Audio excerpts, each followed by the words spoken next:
Je remercie Catherine Chevauché d'avoir coordonné ce numéro sur l'économie circulaire et d'avoir accepté d'animer cette table ronde, et tous ceux qui sont nombreux qui y ont participé, dont plusieurs sont autour de la table.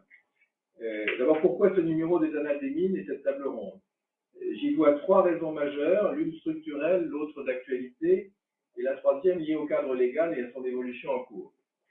Structurelle d'abord, l'humanité a octuplé en 2 siècles, multiplié ses consommations d'énergie par environ 20, et plus généralement ses consommations de ressources non renouvelables, essentiellement minières, qui ont cru dans des proportions jamais atteintes dans l'histoire. Ce qui conduit à ce qu'on arrive aux limites de la soutenabilité ou qu'on les dépasse pour différents niveaux critiques, le stable, parfois l'eau potable. Il importe donc d'économiser les matières premières, ce qui passe par des signaux de prix, incluant le long terme, et s'agissant de pollution par des éléments réglementaires. Mais aussi de développer l'éco-conception, de rallonger la durée d'usage des biens, de recycler et de mieux traiter les déchets en fin de vie. L'actualité nous y invite, c'est le deuxième point. Les tensions géopolitiques renchérissent les coûts de l'énergie, la transition énergétique ajoute à notre dépendance aux hydrocarbures qui tend à réduire une nouvelle dépendance à des matières premières critiques, voire à des risques de pénurie liés à des embargos, notamment de Chine. Tout cela impacte les prix et induit l'accélération de politiques déjà en cours, comme par exemple aujourd'hui celle sur l'électrification. Enfin, les actions entreprises pour être efficaces supposent un cadre légal et des travaux communs entre les puissances publiques d'une part, l'Union européenne, États, collectivités locales, et d'autre part les capacités scientifiques et techniques, les entreprises, les particuliers. Ça se traduit par exemple par le plan d'action pour l'économie circulaire adopté en 2020 par l'Union européenne, par des normes volontaires ISO 59000 sur l'économie circulaire, qui depuis 2024 fournissent des lignes directrices pour leur mise en œuvre par les entreprises et autres organisations, par le règlement sur les métaux critiques, dont la mise en œuvre est en cours au niveau européen, par une loi cadre sur l'économie circulaire qu'on nous annonce pour cette année, complétant la loi AGEC de 2020 contre le gaspillage. Et enfin, par des actions à l'international où l'excellente entreprise française peut trouver utilement à se faire valoir, et peut-être que Catherine Chevauché pourra en dire un mot. J'ajoute à ces considérations celles concernant la compétitivité des entreprises en général, et plus singulièrement l'offre d'emploi liée directement à l'économie circulaire, et pour la plupart non délocalisables, environ 100 000 pour la gestion des déchets et 330 000 pour allonger la durée de vie des produits. Il est donc logique que les Annales des Mines s'en préoccupent. Pour ceux qui ignorent encore cette revue, elle est la plus vieille de France, créée en 1794, mais c'est aussi parmi les plus jeunes et dynamiques par ses contenus, qui traitent en 4 séries accessibles via son site annalesdesmines.org, d'industrie, d'économie, d'environnement, d'énergie et de maîtrise des risques, de numérique et de management.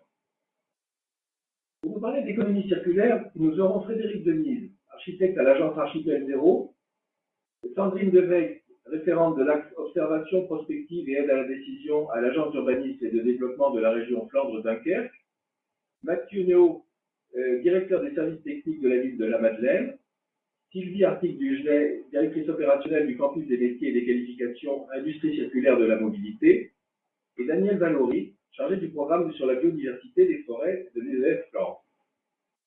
Catherine Chevauché, merci encore d'avoir coordonné ce numéro et d'animer cette table ronde. Je remercie également Daniel Boula, secrétaire général adjoint des Annales, à qui nous devons la qualité formelle de ce numéro et d'avoir rendu cette réunion techniquement possible. Au sujet de la présente table ronde, sa version virtuelle est enregistrée, ce qui permettra de la retrouver sur le site des Annales. Catherine, c'est à vous. Merci beaucoup Grégoire pour cette belle introduction. Et sans plus attendre, on va passer au partage d'expériences, d'expérimentations et de pilotes qui vont traduire chacun une partie, qui vont éclairer chacun un volet de ce qu'est l'économie circulaire. C'est ainsi qu'on a voulu ce numéro, donc un numéro très pratique, très illustré, et qui donne des exemples, qui donne à voir ce qu'est l'économie circulaire sur différents angles. Et donc, on va commencer tout de suite avec vous, Monsieur Denis. Donc, vous êtes architecte et l'idée que vous promouvez au travers l'article que vous avez écrit, c'est le réemploi et des matériaux en matière de construction. Est-ce que vous pouvez nous en dire quelques mots? Bien sûr, mais je vais parler des matériaux de réemploi, notamment un retour d'expérience sur ma pratique. Depuis 15 ans, j'intègre les matériaux de réemploi dans quasiment tous mes projets. Allez, donc, au hangar 0, donc c'est un tiers-lieu situé au Havre qui est réalisé en autoconstruction participative. Donc, ça me sert de laboratoire d'expérimentation j'ai pu donc ensemble des beaux projets. Est-ce que vous m'entendez bien là? Ça va. Ok. Donc, tous mes projets depuis une dizaine d'années, comme je disais, intègrent des matériaux de réemploi de plus en plus. Certains atteignent un taux de 90% de matériaux de réemploi. Donc là, normalement, j'étais censé vous montrer les recycleries du Havre qui intègrent 90% de matériaux de réemploi. Mais la recherche n'est pas que quantitative, c'est surtout une recherche d'innovation pour notamment détourner l'usage des matériaux qui, au-delà du réemploi, permet en fait d'élargir l'horizon d'employabilité de ces matériaux, notamment des déchets. Donc là, normalement, à l'écran, vous aviez un bâtiment composé avec des palettes en bois brûlées de façon à unifier leur aspect, sachant que c'est un déchet que normalement, on ne peut pas utiliser ça dans le bâtiment. Mais il y a des astuces qui permettent en fait de dépasser un petit peu la norme et rendre quand même assurable ce type de bâtiment. Donc voilà, donc ça c'est la première diapo, le hangar zéro dont je vous parle. Vous pouvez passer, s'il vous plaît. Donc les quelques projets que j'ai réalisés en Normandie et en région parisienne, ferme des possibles, en haut à droite, qui est assez connu, à Stein. Et puis, vous pouvez passer. Le hangar zéro avec des vues intérieures, donc c'est réalisé avec des matériaux de réemploi à 60%, tout en construction participative, ce qui permet d'innover et de se passer en fait de l'assurabilité, enfin la dommage ouvrage qui est parfois très difficile à obtenir avec des techniques non courantes, mais j'en reparlerai par la suite. Ensuite, la diapo suivante, donc c'est les recycleries du Havre qui sont des exemples de réemploi intensif, puisque on arrive à plus de 90% de matériaux de réemploi sur ces 4 petits bâtiments qui accueillent des recycleries pour les associations havraises comme le Nid, Emmaüs ou Envie, voilà, à l'entrée des déchetteries. Ensuite, la ferme des possibles, la diapo suivante, qui est donc 2 diapos avant, oui, celle d'avant. La ferme des possibles qui est située à Stein, qui est une ferme urbaine. Donc la majorité de ces bâtiments sont des bâtiments, c'est des équipements, bâtiments publics ou bâtiments privés. Ici, l'association Novaedia qui fait de l'insertion par l'agriculture urbaine et qui souhaitait promouvoir le réemploi cohérente avec sa démarche de permaculture. Hein. La nature a l'habitude de recycler, ça n'existe pas, les déchets dans la nature. Et il souhaitait communiquer sur cette façon de construire. Et plus récemment, la diapo suivante, la maison de la réserve écologique, qu'on a terminée juste avant l'été dernier, donc là qui est à 24% de matériaux de réemploi, mais qui intègre aussi beaucoup de matériaux locaux, biosourcés ou géosourcés, dont de la terre crue issue du Grand Paris, et qui a permis également plusieurs expérimentations à base de fenêtres de réemploi pour réaliser des dispositifs bioclimatiques. Suite à ces exemples récents de réemploi, je voulais parler de l'état actuel sur la diapo suivante. Où en est-on actuellement dans la démarche de réemploi en France? On en parle beaucoup, c'est on va dire un phénomène dont on parle beaucoup et c'est soutenu par les lois, la loi AGEC, la RE 2020, ils sont favorables. Et bien sûr, pour accompagner la nécessité de décarboner le BTP, de moins extraire, de produire moins de déchets et de pollution. Pourtant, en réalité, malgré le nombre de projets pilotes qui chaque année augmente, on en est à plusieurs centaines en France en 2025. Pourtant, en réalité, la pratique stagne parce qu'on est et même quasiment balbutiante, puisqu'on est toujours à moins de 1% de réemploi en France. 1% de la masse totale des matériaux est issue du réemploi. Et c'est le même chiffre, en fait, qu'en 2015. Donc, en 2015, il y avait très peu de projets. Il y avait notamment ce projet qui a été très présent lors de la COP 21 à Paris avec le pavillon circulaire, qui était un bâtiment transitoire, un bâtiment pilote, marquant un petit peu le début de cette pratique, qui depuis augmente, mais on reste toujours à moins de 1%, alors que, donc ça c'est les chiffres ADEME pour 2025, et c'était pareil en 2015. Et la REP, donc la responsabilité énergie du producteur censée financer le réemploi à travers les éco-organismes, est aujourd'hui quasiment au point mort. Donc les freins réglementaires, économiques, logistiques, culturels ont pourtant été levés en une dizaine d'années. Les ressources sont accessibles, il y a de nombreux gisements qui sont inventoriés, il y a des plateformes qui existent, de nombreux acteurs sont formés, et pourtant ça tourne quasiment à vide. Dans la diapo suivante, j'explique que concrètement, on se rend compte que la pratique du réemploi ne progresse que très peu, mais et pas du tout, on va dire, alignée sur la vitesse nécessaire pour répondre à la hauteur des enjeux en termes d'énergie, matière, déchets, pollution. En fait, elle reste crispée sur une pratique de la construction centrée sur la normalisation, qui a été pensée pour des matériaux neufs et industrialisés. C'est très difficile de sortir de ce schéma, de ce paradigme.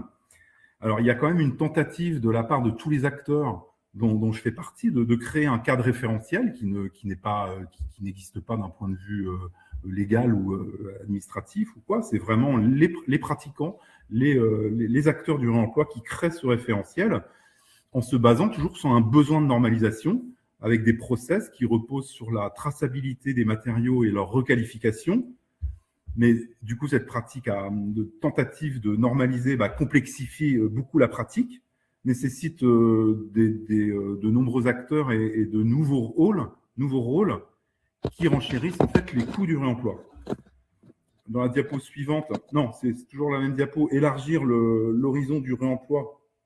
Pour élargir, on va tenter de démocratiser de plus en plus la pratique en formant le plus d'acteurs possible dans le bâtiment, des maîtres d'ouvrage à toutes les échelles, des maîtrises d'œuvre, architectes, bureaux d'études, bureaux de contrôle et toutes les entreprises, mais de l'ouvrier manœuvre jusqu'à la direction.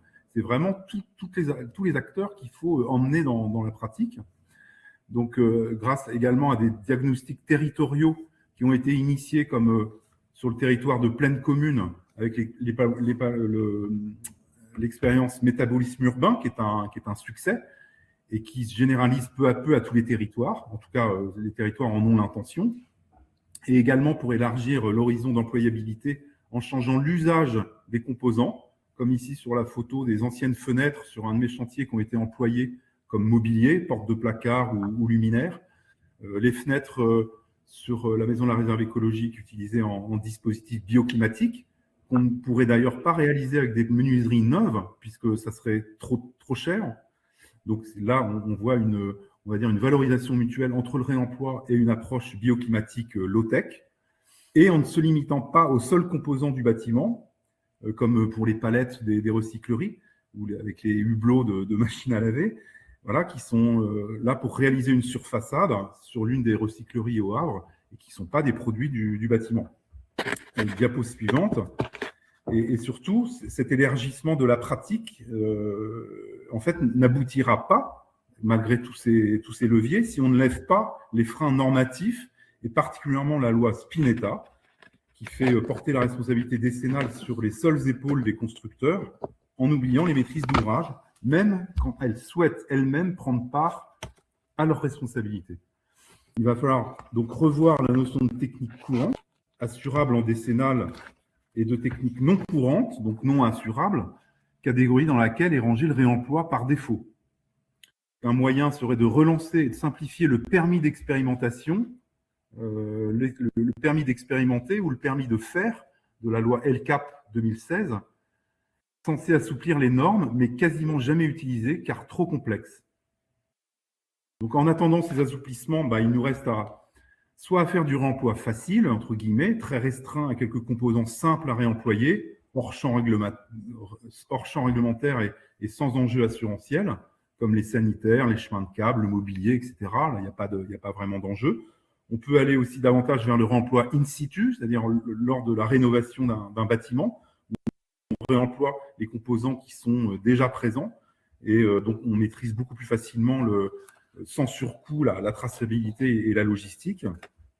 Ou alors, on peut aussi affronter les limites, comme les photos qui illustrent là, accepter de considérer les risques à ne pas être assurés sur certains ouvrages. Par exemple, ici au hangar 0, construire avec des conteneurs maritimes dont on connaît la grande solidité et la résistance à toute épreuve, y compris dans des conditions extrêmes dans les mers déchaînées, mais que nous ne pouvons pas justifier de la superposition de ces conteneurs du fait de la normalisation des calculs Eurocode qui ne s'appliquent qu'aux aciers européens.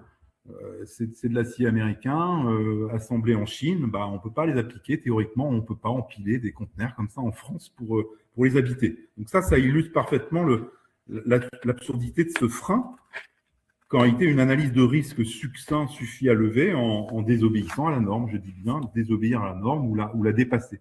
Idem pour les façades de la ferme des possibles que vous voyez à droite, qui sont des menuiseries de réemploi ne disposant d'aucun classement AEV, c'est des vieilles fenêtres simple vitrage, donc non conformes à la norme, mais une analyse de risque montre qu'elles peuvent être étanches à l'air et à l'eau, et que ça comprendra, même si elles ne sont pas étanches à l'air et à l'eau, ça ne va pas compromettre leur usage d'espaces tampons de distribution, ponctués de siphons de sol, qui sont lavés à grande eau tous les jours, donc ils peuvent accepter qu'il y ait un petit peu d'air ou un petit peu d'eau, et en réalité, il n'y en a même pas, ça tient très bien. Autre piste. Oui, d'accord. À ce moment-là, on va passer rapidement les trois diapos suivantes. Il y a l'exemple de l'acier de réemploi, qui est quelque chose de très simple à faire, qui est une construction courante et qui a énormément d'impact parce qu'on évite le recyclage de l'acier. Donc, ça permet d'éviter énormément de carbone et ça, c'est très simple à faire. Et à la suite également, les pales d'éoliennes, c'est une ressource qui va être énorme dans les années futures, qui actuellement sont malheureusement enterrés parce qu'on ne peut pas les recycler, il y a trop de matériaux dedans, on ne peut pas les séparer, c'est trop gros, on ne peut pas les transporter. Donc par contre, on peut en faire des choses assez simples. Et puis enfin, pour finir, une approche de diagnostic territorial qu'on est actuellement en train de mener, notamment en Normandie, ça s'appelle Grand Chantier, de façon à fédérer entre la région parisienne et la région normande le stockage des matériaux de réemploi en Normandie avec l'axe Seine comme moyen de transport décarboné, donc également à massifier le réemploi à l'échelle des régions. Je vous remercie. Merci beaucoup pour cette illustration où on comprend bien les freins, mais les opportunités qu'on pourrait avoir à réemployer, sauf que les freins sont là et les progrès n'ont pas été faits pour passer à l'échelle, effectivement. Donc on prendra les questions à la fin, on va continuer avec les présentations. Et là, Madame Sandrine Devet, je ne sais pas si je prononce bien votre nom, Sandrine. L'idée, oui, on vous entend. L'idée est de voir avec vous en fait en quoi l'économie circulaire déjà ne s'adresse pas forcément que à des matériaux, comme on vient de le voir tout à l'heure, des matériaux de réemploi, mais là peut-être à d'autres choses, et que l'économie circulaire aussi doit permettre de revoir en fait les relations qu'on a sur une chaîne de valeur dans un réseau de valeur. Donc voilà, la parole est à vous. Merci, bonsoir à tous. Alors, quand on parle d'économie circulaire, on parle souvent de solutions techniques, mais avant de trouver des solutions, il faut aussi comprendre le système dans et sur lequel on agit. Aujourd'hui, il s'avère que les territoires sont devenus des systèmes de plus en plus complexes où les flux sont profondément interdépendants. Et pour répondre à cette complexité, on a développé en fait à l'Agence Urbanisme de Dunkerque la méthode des toiles territoriales. Alors, qu'est-ce qu'une toile ? Vous pouvez passer la slide s'il vous plaît.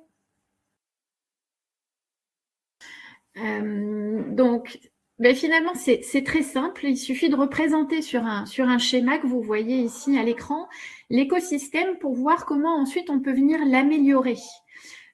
Concrètement, donc, on va représenter sur un même support le système interne. Donc, c'est l'encadré rouge que vous voyez au centre de la toile, c'est-à-dire le territoire sur lequel vous allez mener vos investigations.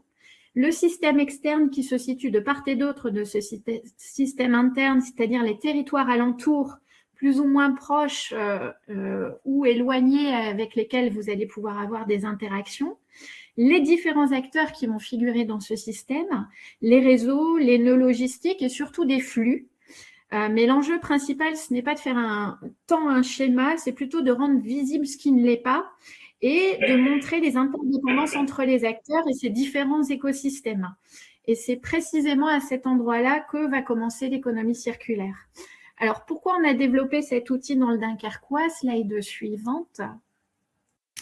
Cette méthode est née à Dunkerque au tout début des années 2000, autour d'une question très concrète qui était celle de savoir ce qu'il se passerait si un grand site industriel comme ArcelorMittal Dunkerque fermerait. À l'époque, personne n'était en capacité de mesurer précisément les effets en chaîne sur les autres industries, sur l'emploi, sur les réseaux, sur les flux de matière en général. Et c'est en s'inspirant des travaux de Joël Deronet sur la complexité des systèmes que Jean-François Vérec, qui est le directeur délégué de l'AGUR, a initié la construction de cet outil. Il a donc conçu ce schéma. Donc ici, c'est la toute première toile industrielle qui a vu le jour, qui a été rendue publique en 2009 et qui met en avant ces interdépendances et ces interrelations qu'ont développées l'ensemble des acteurs sur ce territoire du Dunkerquois. Et donc, finalement, cette question de la fermeture d'ArcelorMittal, on l'a étudiée pour cette entreprise-là, mais finalement, ce qui prévalait pour elle, le prévalait également pour n'importe quelle autre entreprise du territoire. En 2009, on a une crise économique et donc ce n'est pas Arcelor qui ferme, mais c'est Total, la raffinerie des Flandres. Et cette toile industrielle va être rendue publique et être utilisée comme un objet, un outil de négociation par l'intersyndicale de Total qui est venu à l'agence, qui s'est saisi de l'outil et qui est monté au siège à Paris pour mettre en évidence toutes les répercussions de la fermeture de la raffinerie sur l'entreprise elle-même, sur ses clients, sur ses fournisseurs, et jusqu'à l'activité même du grand port maritime de Dunkerque qui a enregistré une baisse de 17% de son chiffre d'affaires. Slide suivante. Et donc, très rapidement, on a compris que cet outil pouvait servir bien au-delà de cette question initiale et de ces questions d'anticiper des crises ou des chocs économiques, avec une idée assez simple qui est celle de comprendre le système dans son ensemble pour pouvoir mieux anticiper ces transformations. Aujourd'hui, donc, les toiles, on en a une trentaine. Elles servent à trois choses principales. La première, c'est de comprendre, pouvoir identifier les dépendances critiques, les points de fragilité, les ressources à valoriser sur un territoire, anticiper des crises, on l'a vu avec l'exemple de la fermeture de la raffinerie, en permettant de visualiser les effets dominos dans les écosystèmes, et d'agir, c'est-à-dire identifier aussi des leviers très concrets, révéler des opportunités de synergie et de mise en symbiose entre les acteurs. Et c'est là que l'économie circulaire devient opérationnelle. Slide suivante. Je vais prendre un exemple très concret, c'est celui de la toile de long industrielle sur le Dunkerquois. Le Dunkerquois, donc, c'est un territoire qui est très fortement industrialisé, avec des besoins en eau très importants. 22 millions de mètres cubes délivrés par le réseau d'eau industriel auprès de 15 établissements aujourd'hui. Des rejets industriels aussi conséquents, qui ne sont pas ou très peu valorisés. Des projets d'implantation aussi, beaucoup en nombre, avec la perspective de la création de 20 000 emplois directs à horizon 2033, et naturellement une ressource en eau qui va tendre davantage à se raréfier dans les années à venir. L'enjeu était donc triple sur le territoire, à la fois sécuriser l'approvisionnement des industriels déjà en place, permettre le développement d'autres activités tout en maintenant, voire en réduisant les prélèvements en eau. Grâce à cette toile de l'eau industrielle, on a croisé à la fois les flux d'eau entrants, les différents usages industriels, les rejets, les niveaux de qualité d'eau également. Et ça nous a permis d'identifier des opportunités très concrètes d'économie circulaire. Alors, l'exemple le plus frappant, c'est le projet Epiflex. Epiflex, c'est un projet qui était porté donc, par EDF, R&D et Mines ParisTech et qui a consisté à concevoir un procédé qui permettait de récupérer et de traiter les eaux usées industrielles à partir de la valorisation de la chaleur fatale de certains sites et en vue de produire une haute qualité osmosée qui permettait d'être réinjectée pour couvrir certains process industriels. Donc, on est ici typiquement dans une logique de symbiose industrielle et on a une solution aujourd'hui qui s'intitule AquaHive et qui est aujourd'hui opérationnelle chez un industriel implanté dans le port de Dunkerque. La slide suivante. Donc, cette approche, elle ne se limite évidemment pas à l'eau, pardon. On l'applique aussi aujourd'hui à d'autres flux, comme l'énergie, les flux de matière en général, les denrées agricoles, les déchets, les matériaux du bâtiment. Donc, ce que je vous disais, c'est qu'on disposait aujourd'hui d'une 30aine de toiles et on travaille également sur le développement d'une solution numérique qui nous permettra de les digitaliser et de les rendre aussi beaucoup plus interactives avec le développement de fonctionnalités de simulation. Donc, ce sont aussi des outils qui sont transposables. On les déploie aujourd'hui dans d'autres territoires à l'échelle nationale en formant et puis en accompagnant aussi un certain nombre d'agences d'urbanisme, notamment à cette méthode, et y compris à l'international, parce qu'on a été aussi amené à présenter, par exemple, cette toile de l'eau industrielle lors de la conférence des Nations Unies sur l'eau à New York en 2023. Slide suivante. Je terminerai peut-être par ce qui me semble être le point le plus important. Ce qui compte, c'est pas tant le schéma en lui-même, hein, même si on accorde quand même une importance au design pour faciliter la lecture, mais c'est surtout la dynamique qu'il va créer autour de lui. Une slide, c'est avant tout un outil de dialogue. Ici, vous avez donc un exemple très concret de mobilisation en atelier. Donc, c'était dans le cadre de la programmation pluriannuelle de l'énergie. Et on avait réuni autour de la table un certain nombre d'acteurs, des industriels, des collectivités, des énergéticiens, des syndicats, le Grand Port Maritime de Dunkerque, Ecopal, etc. Bref, des acteurs qui peuvent se parler, mais qui ne se parlent pas forcément tous, ou parfois qui sont même concurrents. Donc, grâce à ce support commun, chacun a pu aussi apporter sa connaissance, ses projets et sa vision. Et c'est cette mise en commun des regards qui a permis aussi de construire une compréhension partagée du système. Et c'est à ce moment-là que les stratégies de transition deviennent possibles. Au fond, donc, la toile ne fait pas qu'expliquer le territoire, elle va créer du lien, elle va créer les conditions de la coopération entre les acteurs. Et comme on le sait tous, hein, dans l'économie circulaire, sans coopération, il n'y a pas de solution. Alors, je terminerai très simplement par une anecdote, une toile. Donc, c'est un outil qui permet de se rendre compte que le déchet de votre voisin, c'est peut-être déjà votre matière première et que votre problème, c'est parfois déjà la solution de quelqu'un d'autre. Donc, si demain, vous souhaitez accélérer vos stratégies d'économie circulaire, n'hésitez pas à faire des toiles. Vous pourriez effectivement découvrir que vous aviez déjà une partie des solutions sous les yeux. Voilà, je vous remercie. J'espère avoir tenu les délais. Oui, merci beaucoup Sandrine pour cette belle illustration, parce qu'on voit bien là comment on peut passer d'une chaîne de valeur à un réseau de valeur et les interconnexions finalement nécessaires pour mettre en œuvre ces fameux industriels et la territorialisation de la chose. On va avoir un autre exemple avec Makiono de la façon dont les relations se mettent en place de partage, et donc au niveau très très local également. La parole est à vous. Bonjour à tous, bonjour à toutes. Monsieur Boula, vous pouvez me mettre le diaporama aussi?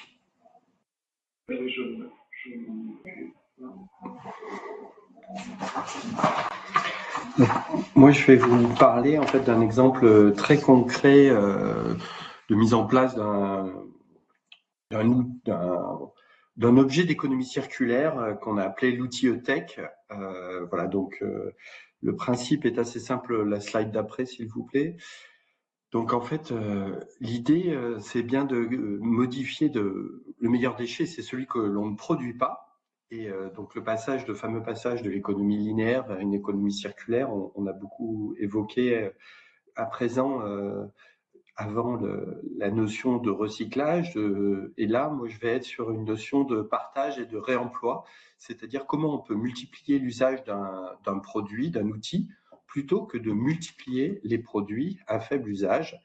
Et avec un exemple assez simple et une application très simple, c'est les objets un peu du quotidien de bricolage, où en fait, c'est illustré par le petit dessin, hein, on a tendance tout à chacun, dans chaque foyer, d'avoir un certain nombre d'outils et qui ne servent en fait que quelques heures par an. Et donc l'idée, c'est de créer une outil E-Tech, c'est-à-dire un endroit où on se prête des outils de bricolage et où on les emprunte de manière à avoir un seul outil pour une dizaine, une vingtaine, une trentaine de personnes ou une cinquantaine d'usages par an et de multiplier l'usage. Alors, concrètement, donc c'est un projet qui a été porté par la municipalité en 2020, un peu en lien avec la sortie de la crise Covid d'ailleurs et des envies de bricolage, enfin des réminiscences de la population. Et donc, ce que j'évoquais, c'est que le prêt des outils, il permet de diminuer la fabrication de nouveaux outils. En fait, on a un seul outil au lieu d'en produire 20, donc ça fait moins de consommation de ressources, moins de consommation d'énergie. Les effets, un effet pas forcément mesuré, mais globalement, ça peut augmenter la durée de vie des outils, notamment en lien avec tous les outils électroportatifs des batteries, dont les batteries s'usent quand on ne s'en sert pas. Donc, plus vous les utilisez, plus leur durée de vie est grande. Donc, ça permet bien sûr de diminuer les déchets, vu qu'on a un seul appareil à recycler à la fin ou à nettoyer, à éliminer en filière de déchets, plutôt qu'une vingtaine d'outils. Enfin, de manière aussi assez importante pour la ville, ça permet de créer du lien et de faire de la transmission de compétences, vu que chaque fois que les gens se rencontrent pour échanger leurs outils et pour les emprunter, les ramener, il y a des échanges avec le professionnel et aussi entre les habitants. Donc la diapo suivante, s'il vous plaît. Donc assez concrètement, l'outil E-Tech, c'est assez simple, même si on ne les connaît pas, en tout cas où ça se développe, mais c'est globalement comme une bibliothèque ou une médiathèque pour les disques. Donc en fait, c'est vraiment un endroit où vous avez un atelier et on emprunte de manière gratuite, dans notre cas, les outils qui peuvent être réservés. Il y a un système d'inscription avec un contrat qui est signé à l'année et une caution par outil en fonction de la valeur à neuf de l'outil. Donc sur la ville, on a acheté une 60aine d'outils, donc perceuse, visseuse, dévisseuse, ponceuse et beaucoup d'outils de jardinage. Voilà, on a essayé d'avoir un panel assez vaste et qui correspond aux besoins, enfin à ce qu'on estimait être le besoin des habitants. Alors avec le recul, on s'aperçoit de manière un peu humoristique, je dirais qu'on retombe dans une loi de Pareto 80-20, c'est-à-dire que globalement, en fait, on a 20% de nos outils qui représentent 80% des emprunts. Et on va le voir dans la slide suivante où j'ai illustré avec quelques graphes. Donc en fait, alors j'espère que vous le voyez bien, mais en gros, on a sur notre 60aine d'outils, on a 52 outils qui représentent 18%, un petit 20% des emprunts. Et vous avez 8 outils qui représentent, eux, 80%, avec notamment la ponceuse, les perforateurs, la caméra thermique, très très demandée. Ensuite, on avait le taille-haie, scie sauteuse. Voilà, donc on a 8 outils qui représentent 80% de nos emprunts, sachant qu'éventuellement, on a par exemple des perceuses, on en avait 2 ou 3 perceuses. Ensuite, donc cette expérience, le retour, c'est que ça a commencé en 2021 et ça a globalement alors, très fortement augmenté sur 2020, pardon, la slide précédente. Sur 2021, on avait une forte progression 2021, 22, 23 et 24 à une centaine d'emprunts par an. Voilà. Et en 2025, on a eu une interruption de l'outil E-Tech qui vient de redémarrer dans un nouveau lieu porté par une association. C'est un investissement modeste, autour de 8 000 € TTC d'outillage, et on avait un agent municipal dédié une quinzaine d'heures par semaine. Et il se partageait aussi son temps d'activité avec une animation d'une bricothèque, là où les gens pouvaient venir sur place faire du bricolage et utiliser les outils de l'outil E-Tech. Ça permettait une mutualisation des locaux, une mutualisation du personnel. En 2026, on a recréé des nouveaux locaux, en fait, dans une zone d'activité solidaire. Et donc, en fait, on a mutualisé une ressourcerie avec le grenier Vitamine T en lien avec les déchetteries, l'outil E-Tech, une bricothèque et un repair vélo. Et donc, ça a été confié à une association, SAS Insertion, qui s'est installée aussi sur place. Diapositive suivante, s'il vous plaît. Donc, globalement, en termes de conclusion, je dirais que c'est un projet municipal qui n'a pas de business model à cette échelle, qui n'est pas économiquement rentable. C'est pas non plus en concurrence avec le secteur marchand, mais c'est plutôt complémentaire. Alors je cite quelques loueurs de matériel de manière non exhaustive. Et c'est aussi un lieu de proximité, c'est-à-dire que c'est quand même globalement un lieu qu'on a voulu, où on vient à pied ou en vélo, mais avec une mobilité douce. Donc c'est confié à une association. Alors par rapport à l'impact sur l'environnement, il y a une nécessité d'être démultiplié parce que voilà, on est sur quelque chose de très modeste et il y a un certain nombre d'améliorations qui peuvent être faites justement pour démultiplier, augmenter. C'est la question de la programmation, de l'ergonomie et de la simplicité dans le fonctionnement. Les gens, quand même, quand ils ont envie de bricoler, ils ont besoin d'un outil un peu tout de suite. Donc, c'est vrai qu'il y a des systèmes, utiliser les outils Internet collaboratifs, notamment sur Internet pour faire des réservations un peu du pick and go, pour être vraiment une ergonomie très, très simple à l'usage d'un certain nombre de plateformes nationales qui existent du même type. Et enfin, il y a aussi quand même une question, même si tout à l'heure, M. Denise évoquait que les freins sociaux étaient levés, il y a encore quand même un changement de paradigme intellectuel, c'est-à-dire qui est de favoriser l'usage plutôt que la propriété. Voilà, tout le monde n'est pas encore passé dans cette question de l'usage et qu'il y a quand même encore, puis la société de consommation dans laquelle nous sommes nous invite encore et toujours à consommer et à acheter des outils toujours plus beaux, plus neufs, plus performants. Voilà, et plutôt à les posséder plutôt qu'à aller les louer ou aller les emprunter à son voisin. Maintenant, donc voilà, on a il y a un côté militant et il faut réussir à sortir de ce côté militant pour développer vraiment pour le grand public. Et on a, voilà, nous, notre expérience marche bien. Sur l'île, la métropole, on a d'autres associations qui ont fait des systèmes de prêt aussi autour de systèmes de sel collaboratifs.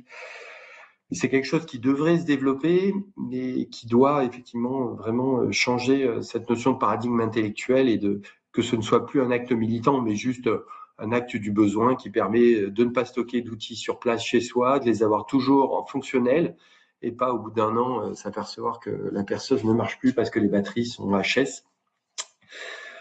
Voilà un peu ce que je voulais vous dire de manière très très concrète sur un usage et un retour d'expérience sur la multiplication de l'usage dans une idée d'économie circulaire et de maîtrise des consommations énergétiques, de limitation des déchets. Je vous remercie. Merci beaucoup, Monsieur No, très, très illustré effectivement. Et on se rend compte là qu'on a une dimension comportementale qui est importante de la part de nous tous, une prise de conscience de cet usage plutôt que la propriété. Et puis il y a une dimension sociétale aussi dans cette outil-tech, puisque après ça peut être élargi avec un lieu de rencontre finalement. Donc ça vient compléter la dimension environnementale de l'économie circulaire. Il faut oublier que c'est une dimension aussi sociétale à l'économie circulaire.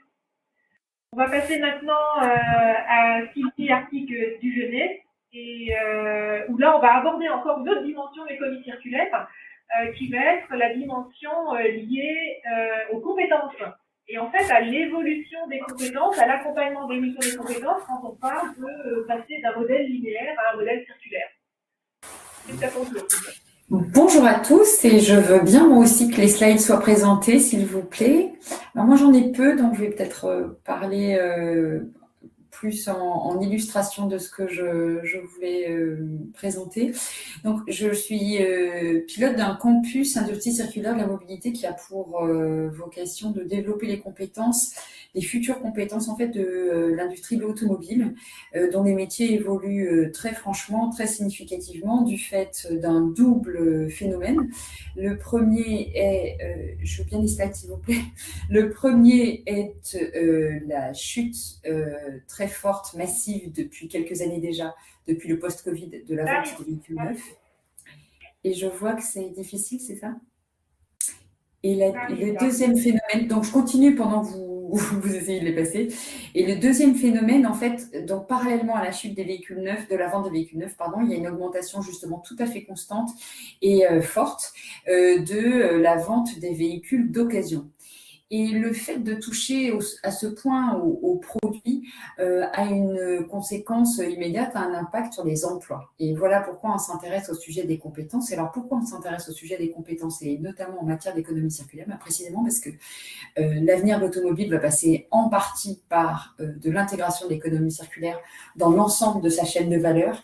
Et donc, il va falloir avoir des compétences pour toute la fin en fait des cycles de vie de véhicules qui concernent du coup des métiers de rénovation, réparation, démantèlement des véhicules pour ensuite trier, remanufacturer et à la fin, seulement quand c'est possible et que c'est plus possible de faire autrement, jeter le plus tard possible.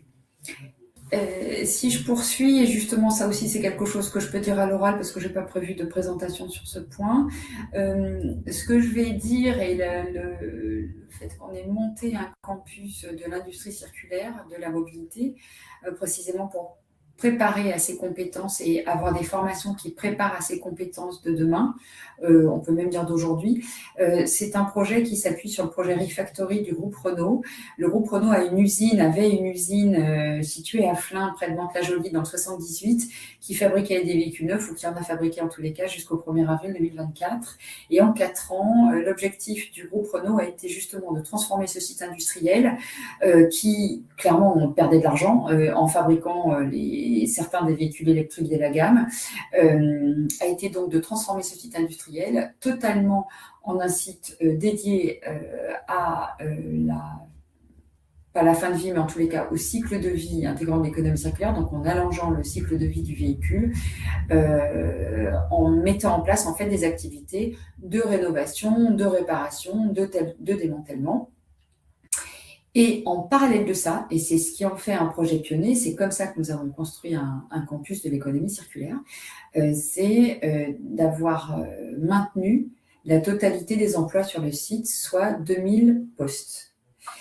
Ce qui a de ce fait nécessité un plan de formation de l'ensemble des salariés du site massif, 75% d'opérateurs, le reste de techniciens, ingénieurs et cadres, ce qui veut dire qu'on a déployé un grand plan de formation, notamment de conversion, pour des populations d'opérateurs.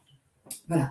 Le slide d'après va nous montrer du coup le cycle de vie du véhicule. Voilà, c'était ça que je voulais vous dire.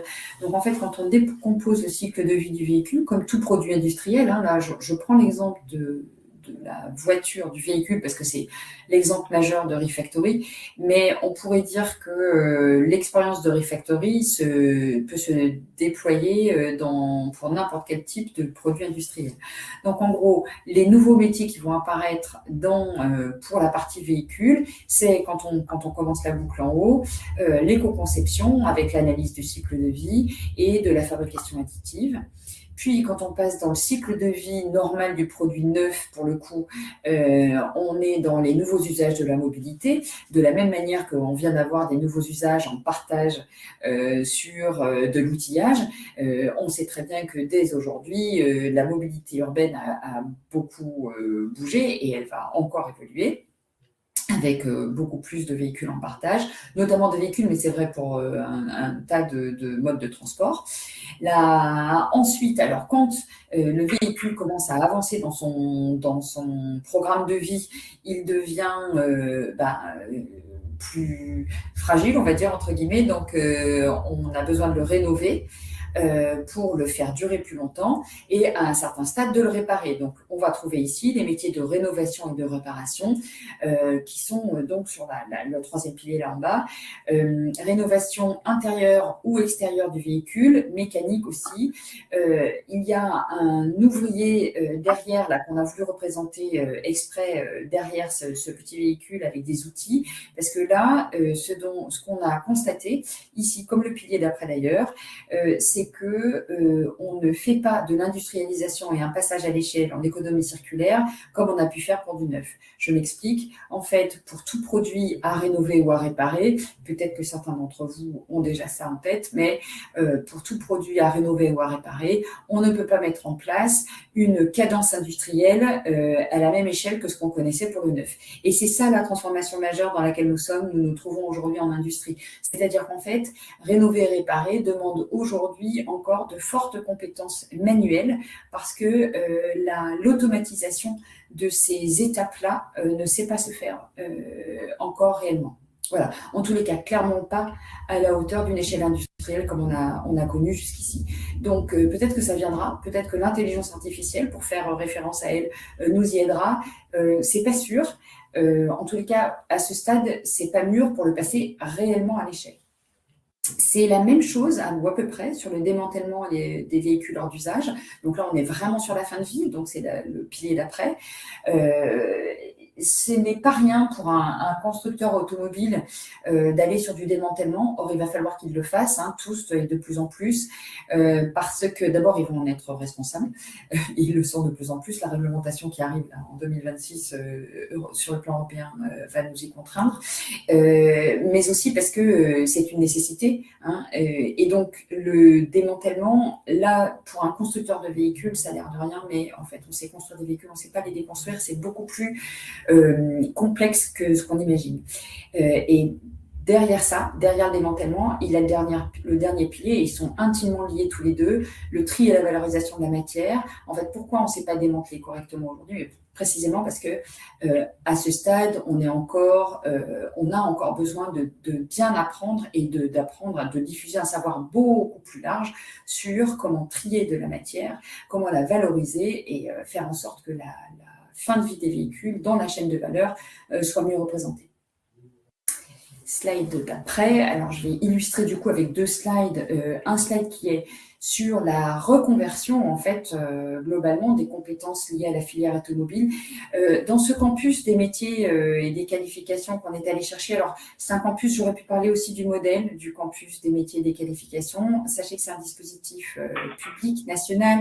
Il existe de nombreux campus des métiers liés à différents métiers sur le territoire. Il se trouve que celui-ci, c'est sur la filière automobile en économie circulaire. Donc là, j'ai parlé du contenu. En fait, les campus des métiers, leur objet, c'est de rapprocher sur un territoire des partenaires publics et privés.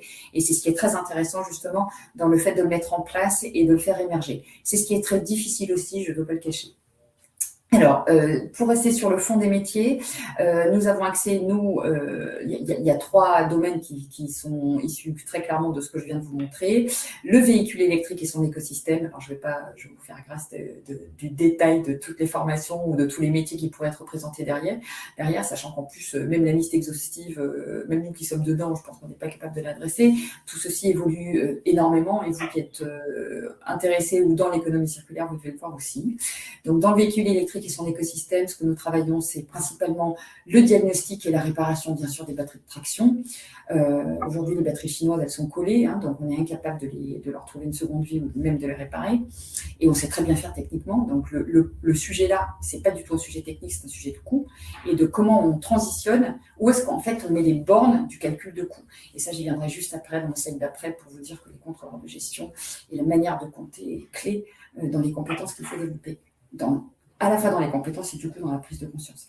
Et on a un sujet aussi sur l'écosystème du véhicule électrique, c'est-à-dire les bornes de recharge ciel, même on ne sait pas aujourd'hui on sait très bien les installer, il y a très peu de choses qui sont faites sur le reconditionnement. Deuxième pilier, tous les métiers liés au reconditionnement, à la réparation et le remanufacturing, donc la refabrication en fait, des pièces que l'on peut récupérer, qui sont existantes, que l'on peut soit réparer, soit rénover, soit refabriquer pour les réintégrer dans la boucle. Et c'est tout le principe de l'économie circulaire. Voilà. Et puis dernier point, dernier gros volet de compétences à développer, compétences.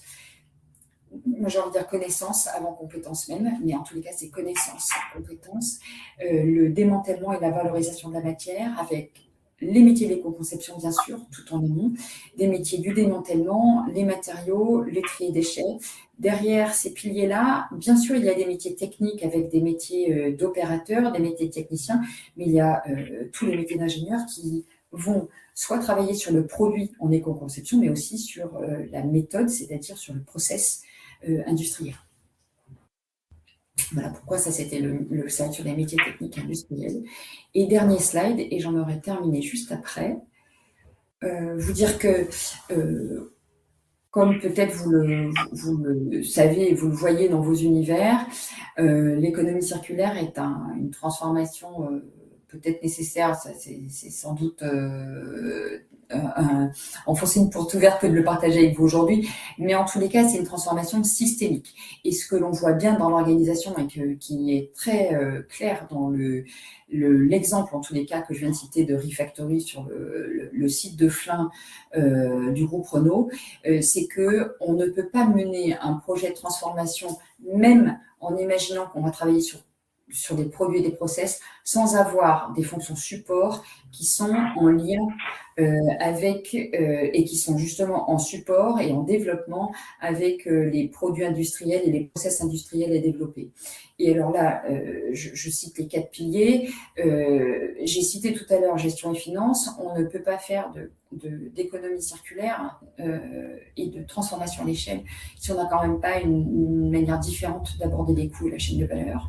Ça va être vrai aussi pour les achats que j'ai cités tout à l'heure. Hein. Si on n'est pas capable d'acheter plus durable et d'avoir des acheteurs qui comprennent ce qu'il faut dans les matières et les matériaux et comment on les met en process circulaire, alors on est presque sûr de se tromper. J'en veux pour preuve les batteries et les acheteurs, ils sont à des places difficiles parce qu'ils sont vraiment dans des injonctions totalement paradoxales entre les coûts et la réglementation. La supply chain, on a remarqué, nous, que optimiser des boucles courtes, vous le savez aussi peut-être, évidemment, c'est souvent beaucoup plus rentable. Et la vente, il faut impérativement, et nous, c'est ce qu'on fait dans le campus, s'occuper des métiers de la vente, c'est-à-dire avec une forme de pédagogie, comment est-ce qu'on comprend et comment est-ce qu'on vend les avantages des produits et des services durables, comment est-ce qu'on met en œuvre et on fait comprendre de manière, j'insiste un peu là-dessus, pédagogique,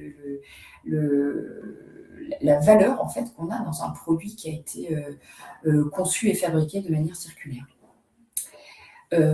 Voilà, j'en ai à peu près terminé avec ma présentation. Est-ce que je voulais en dire?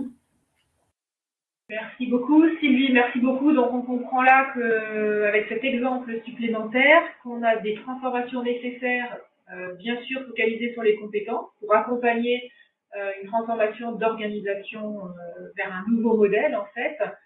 Donc en plus de la transformation qu'on avait sur un territoire tout à l'heure, où il y avait cette relation entre les différents partenaires d'un territoire, et là c'est des relations nouvelles à instaurer au sein même d'une entreprise entre les fonctions de support, les fonctions de compétences et les nouvelles chaînes de valeur qu'on va mettre en place. Merci beaucoup. Et dernier exemple avec vous, Monsieur Valory. Donc là, on revient sur le bois, en fait. On a évoqué tout au début, on va reboucler avec ça et évoquer l'ensemble des transformations de la forêt au bois. Merci beaucoup. La présentation, j'ai juste 3 slides principales en fait en l'occurrence. Peut-être c'est effectivement d'aller assez vite. Et je vous remercie d'abord j'essaie de vous donner la parole pour en fait donner un point de vue, enfin de part un point de vue de l'ONG, l'organisation non gouvernementale. Le WF, c'est une fondation nationale qui travaille en réseau sur les questions environnementales. L'économie circulaire est d'ailleurs mal capturée dans notre stratégie du réseau WF. En France, elle est quand même assez importante, et alors elle est assez importante notamment au travers d'axes particuliers comme le bois. Et donc, l'ensemble de la discussion parlera de forêt et de bois. Je vais peut-être vous donner un élément de panorama de pourquoi on s'intéresse à ces sujets-là. En tant qu'organisation non gouvernementale, on s'intéresse beaucoup à la biodiversité, au changement climatique en l'occurrence. On pourrait dire qu'on regarde la partie de ce qui se passe sur le terrain, on essaye d'œuvrer sur le terrain, et qu'on regarde un peu moins la partie industrielle et la transformation. Or, tout ça est lié, et donc je Vous êtes en fait une toute petite équipe, mais une petite équipe qui est vraiment des pieds en forêt à essayer de protéger certaines espèces jusqu'à effectivement le travail sur les filières et l'industrie du bois. Aujourd'hui, on est dans une situation qui, effectivement, là vous avez à l'image en fait la situation mondiale, dont le premier sujet est effectivement avec le changement climatique, la déforestation. On a besoin pour le développement, et on a développé une civilisation au détriment d'espaces forestiers. La moitié des forêts du monde en fait ont disparu. Sur la France, on a aujourd'hui 30% de forêt. Si on n'était pas présent avec le développement, on a sans doute 85% de forêt. Donc on a largement entamé ces éléments-là. Alors, je suis en train de vouloir protéger contre en fait le développement. Je pense que notre propos il est justement d'expliquer qu'il y a des moyens de développer et d'exploiter des écosystèmes forestiers qui permettent à la fois de produire tout en conservant en l'occurrence. Et effectivement, les questions qui se posent là aujourd'hui de hiérarchisation des usages, d'économie circulaire, de gestion durable en fait, de la ressource bois, ils se posent parce qu'on est allé très loin en fait dans les usages et qu'aujourd'hui la demande du monde et même la demande française. Aujourd'hui, en France, on consomme à peu près 78 millions de mètres cubes de bois en fait pour nos usages. Une partie, 52, viennent de forêts françaises et une partie pèse sur ces autres territoires, beaucoup à Europe heureusement, mais aussi sur des territoires tropicaux dans lesquels la déforestation se fait. Voilà, donc c'est aussi pour ce contexte-là, parce qu'il faut préserver les espaces forestiers en bon état de conservation et en gérer certains pour produire du bois, mais tout en faisant de la conservation, que l'ensemble de ce que je vais développer en fait est important et urgent aujourd'hui. On passe à la slide d'après. Vous avez à gauche une petite schématisation qui n'est pas de nous, d'ailleurs, c'est le service forestier suédois là, qui a effectivement essayé de dessiner. Aujourd'hui, on fait des choses de tout bois, entre guillemets, on utilise le bois pour beaucoup de choses. D'une décennie sur l'autre, d'un siècle sur l'autre, en fait, on l'utilise d'ailleurs pour des choses totalement différentes. On a en France, et en Europe de l'Ouest d'une façon générale, réduit nos forêts et exploiter et surexploiter nos forêts jusqu'à la fin du XIXe siècle. Il y a un certain nombre de lois d'ailleurs qui ont cadré et qui ont permis la restauration des forêts françaises, essentiellement pour l'énergie. La première énergie avant le charbon et après le pétrole, en fait, ça a été le bois et effectivement toute l'industrie des verriers, etc., ont très fortement déboisé et surtout dégradé. C'est-à-dire qu'on avait 2 fois moins de forêts en France, par exemple, qu'il y a 150 ans, et en plus, elles étaient en grande partie dégradées en termes économiques comme en termes environnementaux. Le petit schéma là, qui arrive sur la gauche vous montre en fait les différents usages. Les flèches en fait sont d'épaisseurs différentes et sont effectivement variables d'un pays à l'autre, d'une région à l'autre, d'une date à l'autre. Aujourd'hui, pour vous illustrer par la France, vous avez certains chiffres d'utilisation du bois sur la droite. Vous avez toute la moitié du bois en fait qui est exploité en France, qui est utilisé pour faire de l'énergie. Alors ça s'est beaucoup modernisé pour rendre ces 2 dernières décennies en fait beaucoup plus efficace le bois énergie, mais ça reste quand même une utilisation qui pèse fortement, qui rentre d'ailleurs en concurrence éventuellement, parce que c'est le même gisement qui va aussi produire des panneaux de particules pour la construction, ou qui va produire du papier, en l'occurrence du papier des cartons. Donc il peut y avoir des concurrences entre filières en fait qui pèsent sur ces éléments-là.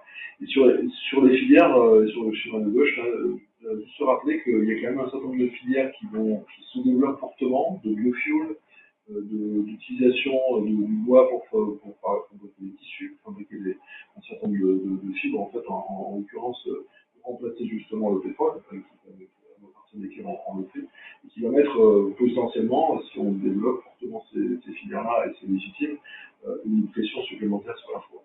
La forêt, d'une façon générale, et y compris française, même si on exploite moins de bois que ce que la forêt produit en fait, chaque année, elle sera effectivement relativement limitée. Donc, soit 50-60 millions de mètres cubes, on ira probablement difficilement au-delà. Et donc, il faut réfléchir à comment on peut optimiser cette matière. Ce que je vous dis là, à l'échelle française, avec les chiffres français, ça a été aussi développé à l'échelle mondiale. Le rapport avec le qui a été développé par l'Allemagne, en fait, en France, avec un consortium universitaire, en fait, montre bien qu'à l'échelle mondiale, en fonction de nos importations, il faut réfléchir à mieux rationaliser nos usages. Et ça, la façon dont on le conçoit, effectivement, s'appuie sur plusieurs piliers. Alors, l'économie circulaire au sens strict, tel qu'on l'aborde là, on l'a abordé précédemment, en fait, on est le réemploi, l'utilisation, le recyclage. Au passage, dans les filières qui s'appuient sur le bois, en fait, le papier, notamment, est un bon exemple de filières qui sont installées, dans lesquelles on collecte bien en France, et dans lesquelles on recycle. Alors, on collecte très bien, on recycle beaucoup moins bien, pour les industriels, puisque souvent, en fait, on envoie aussi des collectes payées par les deniers publics en Belgique ou en Allemagne, en fait, pour que industriellement ça soit recyclé. Et ensuite, on rachète du papier recyclé. On n'utilise pas forcément toujours, on valorise pas toujours forcément le papier recyclé, donc ou les usages des matériaux recyclés. Donc il y a quand même un énorme effort. Alors même dans le papier, il y a un énorme effort parce que l'édition, on utilise très peu de papier recyclé, en l'occurrence 2%. On peut faire beaucoup mieux. Pourquoi voilà. Il y a des questions de fabrication derrière et surtout de perception en fait par les éditeurs en fait de ces questions de papier. Mais là, je parle de la filière qui fonctionne le mieux en termes d'économie circulaire, sur laquelle l'économie circulaire s'est très bien développée, et reste effectivement à poursuivre le développement de tout ce qui est collecte et recyclage, réutilisation à l'emploi, de l'ameublement, des bois de construction. Voilà, on a donné des exemples tout à l'heure. Effectivement, il y a beaucoup à faire en fait pour optimiser ces choses-là.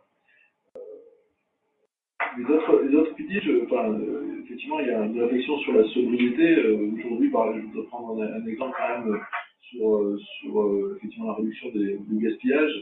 On a légitimement, pour effectivement réduire l'empreinte plastique, en fait, par exemple, on voit très fréquemment en fait, des petites cuillères ou des fourchettes ou des couteaux, donc là, je me dis en TGV, en fait, au bar du TGV, qui sont en bois. Donc là, c'est du jetable en bois. Alors, c'est du bois, certes, c'est renouvelable, certes, mais est-ce que c'est vraiment ça l'alternative ou est-ce qu'il faut aussi se questionner sur la sobriété de ces usages et consommables? Voilà, exactement. Et puis ça a été un peu abordé, mais nous, c'est vraiment ce qui nous préoccupe aussi beaucoup dans le travail quotidien, c'est tout le développement de la durabilité dans la gestion des forêts, principalement d'ailleurs, mais ça se pose aussi dans l'éco-conception des produits, ça a été développé. Le dernier point qui est au milieu, qui est au centre et qu'on n'a pas abordé jusqu'à présent, en fait, en l'occurrence, qui nous semble important, c'est qu'on se rend compte que dans les filières forestières, on a des filières qui sont en concurrence. Pourtant, elles ont des poids d'emploi différents, elles ont des poids de financement public différents. Il y a ce que certains industriels disent, par exemple, disent la subvention à l'énergie, à l'énergie bois, c'est de la concurrence déloyale pour nos productions à nous, qui pourtant ont des emplois sur place, sur le territoire, exploités en France, les forêts, etc. Donc il y a aussi cette question de comment on assemble, pour l'instant, c'est pas du tout mis en place, en fait, les différents usages légitimes, besoins légitimes, en fait, en l'occurrence. Et je pense que vous avez d'ailleurs été tout à l'heure avec les toiles qui ont été montrées, là, c'est quand même souvent à l'échelle du territoire, en fait, qu'on peut vraiment le réfléchir. Il n'y a pas une hiérarchisation des usages absolus, en fait, des bois. Par contre, dès que vous avez une ligne de catalogue sur votre territoire, vous avez telle ou telle autre industrie, en fait, effectivement, vous avez une hiérarchisation qui peut être conçue. Reste à le mettre en place, c'est plus compliqué. Et pour conclure, en l'occurrence, vous avez dans l'article et puis surtout dans notre rapport, en fait, beaucoup d'exemples derrière chacun de ces termes. Là, qu'est-ce qu'on a? Des exemples de gestion durable, des exemples de remploi du bois, des exemples de recyclage, etc. Je vous invite à le lire. Je pense qu'il y a en quelques conclusions, quelques éléments peut-être à appuyer, en fait. Cette question d'approche territoriale, je pense que c'est quand même là que peut se discuter entre le monde forestier à l'amont qui produit certains bois. Donc en fait, ce qu'il faut se rendre compte, c'est que derrière une seule table, par exemple, en France, vous avez une type de forêt différente, si vous voulez faire que du papier, etc. Donc vous avez ce dialogue entre l'amont et l'aval, en fait, qui peut se mettre en place, et puis ce dialogue entre les usagers et les utilisateurs, en fait, de la ressource. Grosse difficulté, je pense, chez nous, en France, en fait, en l'occurrence sur ce sujet, c'est vraiment pas tellement le volet ressources, gestion forestière et ressources. On a notre la capacité de faire des choses. On manque par contre d'outils industriels en fait, qui va soit développer des filières qui sont justement en termes de hiérarchie d'usage plus positive, soit vont permettre de recycler, collecter, recycler en fait, une matière qu'on consomme et qu'on finalement ne valorise pas chez nous. On exporte pas mal, beaucoup de bois, finalement, en France par rapport, et on en importe beaucoup, alors qu'on a un pays qui pourrait transformer beaucoup plus sur place. Merci beaucoup, Monsieur Valory. J'ai bien aimé la façon dont vous avez complété tout ce qu'on a dit sur l'économie circulaire avec les mots tels que hiérarchie des usages. Vous avez parlé d'éco-conception. On ne l'a pas dit préalablement, mais ça transparaissait parmi les exemples qu'on avait. La hiérarchie des usages aussi. Donc ça, c'est extrêmement important. Et puis que l'économie circulaire, finalement, c'est l'affaire de tous.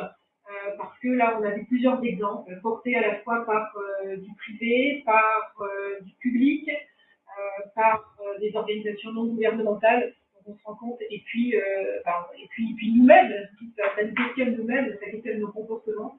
Donc on se rend compte que l'économie circulaire, c'est un sujet complexe. On va passer aux questions, s'il y en a. Et puis, juste avant les questions, je voudrais saluer Olivier Perra, qui est également rédacteur, qui nous écoute. Et puis, Bertie Malabar, qui est également rédacteur et qui nous écoute depuis l'île Maurice. Voilà. Donc, les questions, c'est ouvert. Si vous avez des questions, n'hésitez pas à lever la main. Franchement, vous pouvez lever la main, hein, vous commencez, voilà, on salle. J'en avais une, j'en ai pour chacune des interventions quasiment. Peut-être d'abord pour Monsieur Denis, vous avez évoqué une éventuelle réforme de la loi Spinetta. Est-ce que vous pouvez détailler ça un peu?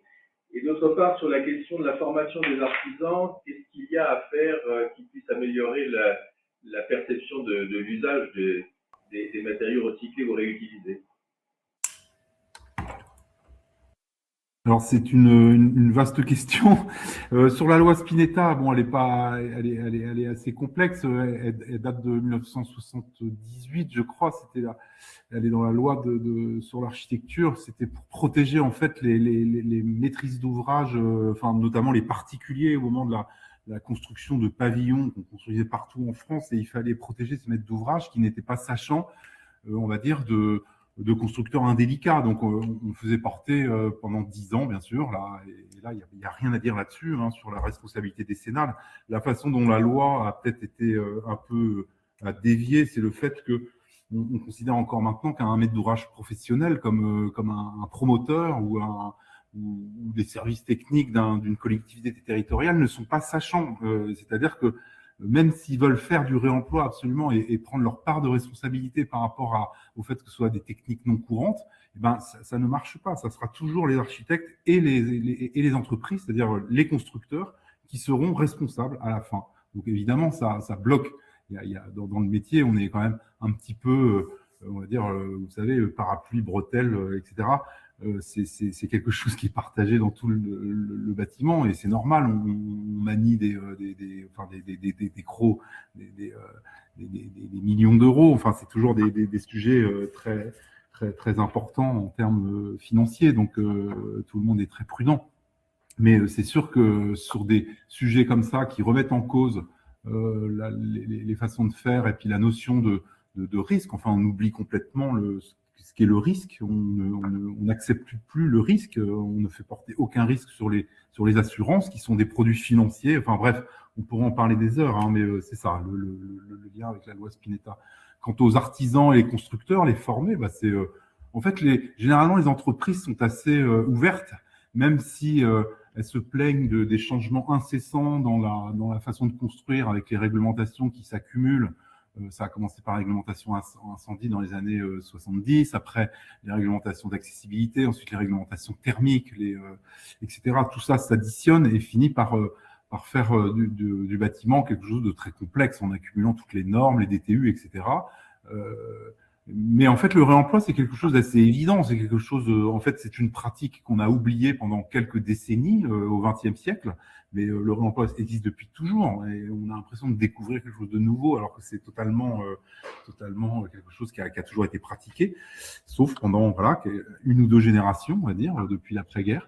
Mais pour les artisans, former les artisans au réemploi, en fait, c'est assez simple. Hein. C'est simplement moi je dirais les rassurer par rapport à la pratique. Qu'elle n'est pas interdite, elle est au contraire, elle est favorisée par les lois, les réglementations. Simplement, il faut changer un petit peu de logiciel. Oui. Alors, sur l'outillotech, j'avais une question sur le calibrage des moyens, parce que si on achète trop, on se rapproche du schéma dans lequel tout le monde a chez soi ce dont il a besoin, et dans ce cas-là, ça marche pas. Si on achète trop peu, on a le risque que le soit considéré comme insuffisant et pas utilisé. Donc il y a un optimum à trouver. Comment est-ce que vous faites pour dire qu'il faut 3 perceuses plutôt que 10 que 2 Comment est-ce que ça Oui, merci pour la question. Alors, je dirais qu'on l'a construit un peu de façon empirique sur notre première évaluation. Et après, je pense qu'il y a une grande agilité à avoir et assez vite, au bout de 6 mois ou 1 an, vous voyez bien le niveau de demande des usagers. Et donc, c'est à ce moment-là où il faut s'adapter et ajuster un peu la liste du matériel. Mais c'est vrai qu'il y a certaines choses qui sont peut-être un peu contre-intuitives. On pensait qu'une perceuse visseuse serait très demandée. Et en fait, non, parce que c'est un outil qui coûte pas très cher et là, les gens vont en avoir une chez eux, quoi. Donc, il faut trouver un milieu entre un outil un peu onéreux, type professionnel, et avec un usage relativement court. Sur la filière automobile, pour les batteries, on a un sujet sur la montée en puissance, parce que au départ, quand on va vouloir récupérer des batteries de voitures qui ont été lancées dans les années 2010, ça va arriver vers 2030 ou 2035, voici c'est la fin des années 2010, et puis il va y avoir un besoin de plus en plus de matériel ou de matériaux pour à recycler au fur et à mesure que la filière va monter en puissance. Et donc, vous avez des métiers dont la demande va croître, mais progressivement. Comment est-ce que vous prenez ça en compte? Et question subsidiaire sur l'attractivité des métiers pour le campus des métiers et qualifications. Classiquement, il y a la question de salaire et puis de sens du métier, de sa valeur intellectuelle, si je puis dire, et puis d'autre part des sujets de pénibilité. Comment est-ce que ça se présente du point de vue des jeunes que vous cherchez à convaincre via le CMQ?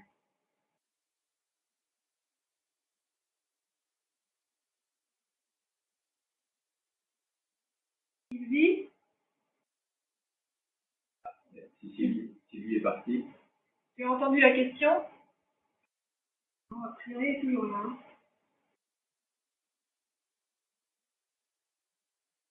Bon, on va peut-être plus tard. Ouais. Et alors, concernant les forêts, bon, les Annales des Mines ont fait un numéro sur les forêts en juillet 2024, si ma mémoire est bonne.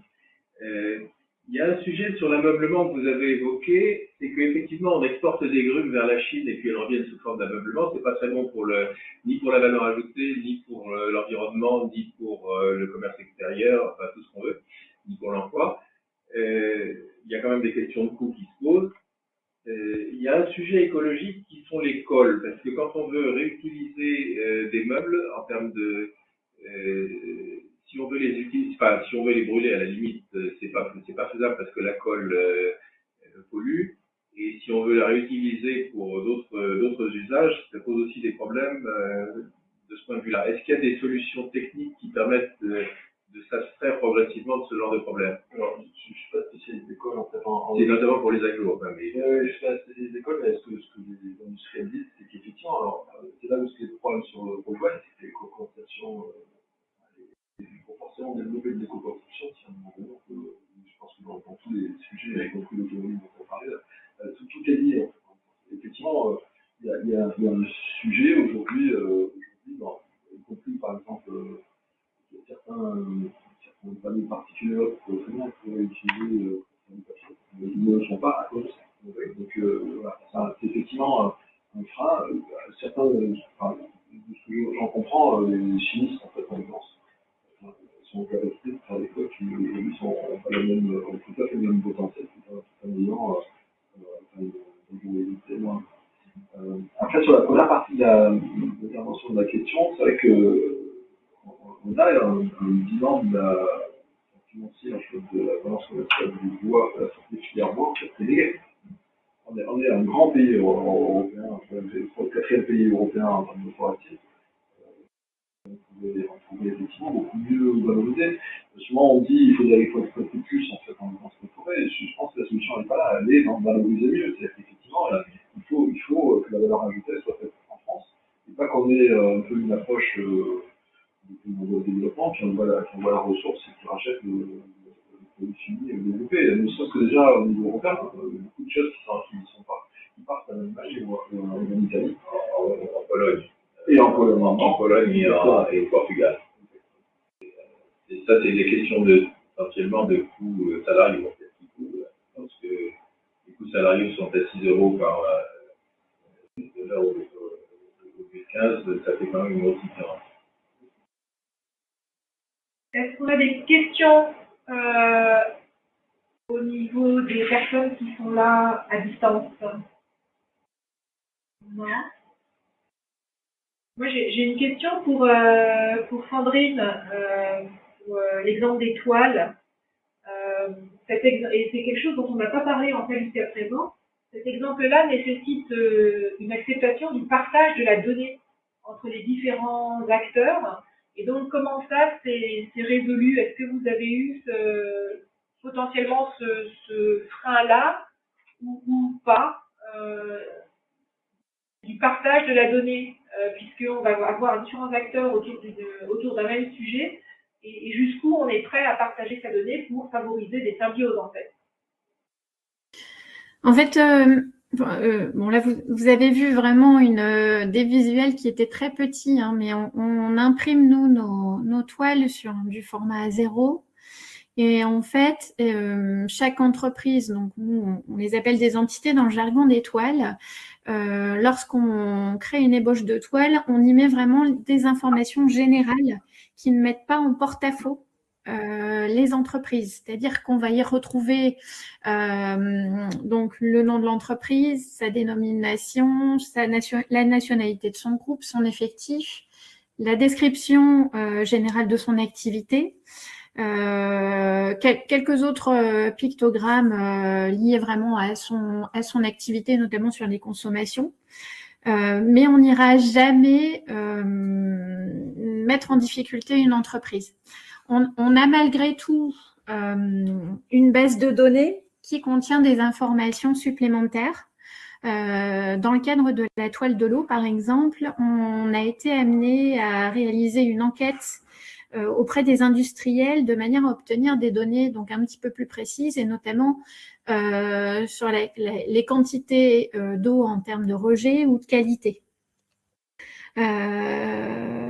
Parce qu'on avait déjà le syndicat de l'eau du Dunkerquois, qui est le commanditaire de l'outil, qui nous avait fourni les données en entrée des établissements industriels. Donc en général, on a plutôt reçu un bon accueil des entreprises qui nous ont fourni les données et lorsqu'elles n'étaient pas forcément précisées, ils nous demandaient de nous référer aux valeurs de concentration qui étaient inscrites dans les arrêtés préfectoraux.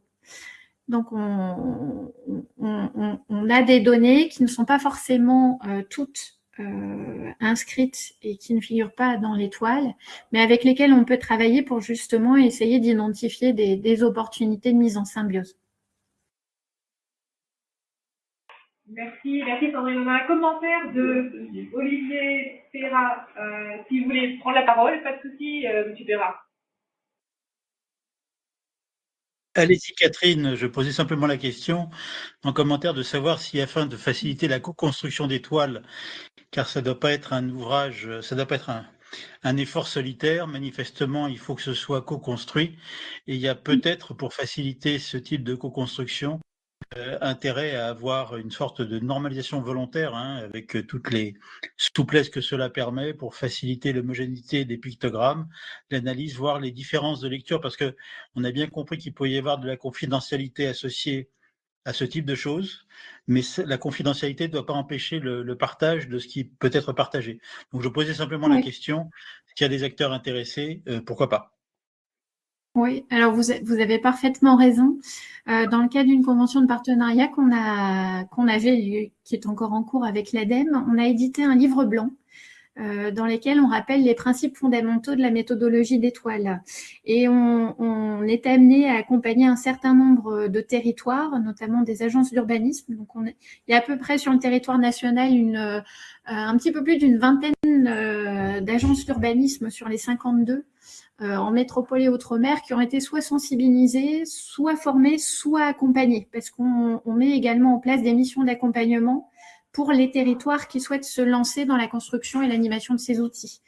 Donc, on a bien une méthode qui est définie et effectivement, on accompagne aujourd'hui un certain nombre de territoires. Comme on a de très bonnes relations avec l'ADEME, éventuellement, n'hésitez pas à m'adresser d'une manière ou d'une autre tout matériau qui permettrait de questionner l'intérêt d'une telle démarche, parce que je pense que les Lilliputiens sont nombreux, mais la coordination des Lilliputiens n'est pas moins importante. Écoutez, je vous invite à aller sur notre site internet et vous y retrouverez un ensemble de ressources et notamment de publications qui vous permettront déjà d'appréhender un petit peu ce que sont les toiles et sur quelles thématiques on mène des réflexions actuellement. Ouais, merci d'avance. Merci à vous. Merci beaucoup. Une question en salle. Oui, parce que Stanislas a aussi contribué avec un article sur l'économie de la fonctionnalité. Exactement. D'ailleurs, je me permets un peu cette casquette-là, même si je suis de la FR&D, là, je trouve plutôt la casquette EFC. Pour M. Valory, en fait, j'ai deux questions. Une un peu, alors, vous avez évoqué l'évolution du couvert forestier, en particulier en France. On sait qu'il a, alors, d'un point de vue, je dirais, nominal, il a reprogressé depuis au cours du XXe siècle, mais la question qui se pose, c'est, et vous avez évoqué, on consomme du bois aussi importé. Donc, est-ce qu'il y a eu un calcul, en fait, d'empreinte de consommation forestière en comptant finalement, quelque part, le bois importé? C'est assez facile d'accuser les pays en développement de faire de la déforestation, mais si on apporte en production, on est responsable.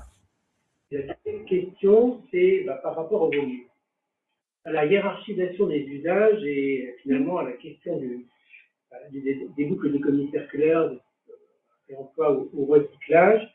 Est-ce qu'il n'y aurait pas on voit que la question de la valorisation économique est lourde, mais est-ce qu'il y aurait, vous avez évoqué par ailleurs qu'il y avait il y avait un enjeu de déforestation et de dégradation des forêts. Vous avez évoqué justement, comment dire, une espèce de bijection entre le type de bois, le type d'arbre et les usages et les usages qu'on peut en faire, les usages industriels. J'ai en tête, je ne suis pas spécialiste du tout en foresterie, que les forêts ultra spécialisées, c'est pas terrible non plus pour un peu à l'allemand, c'est pas terrible pour l'environnement.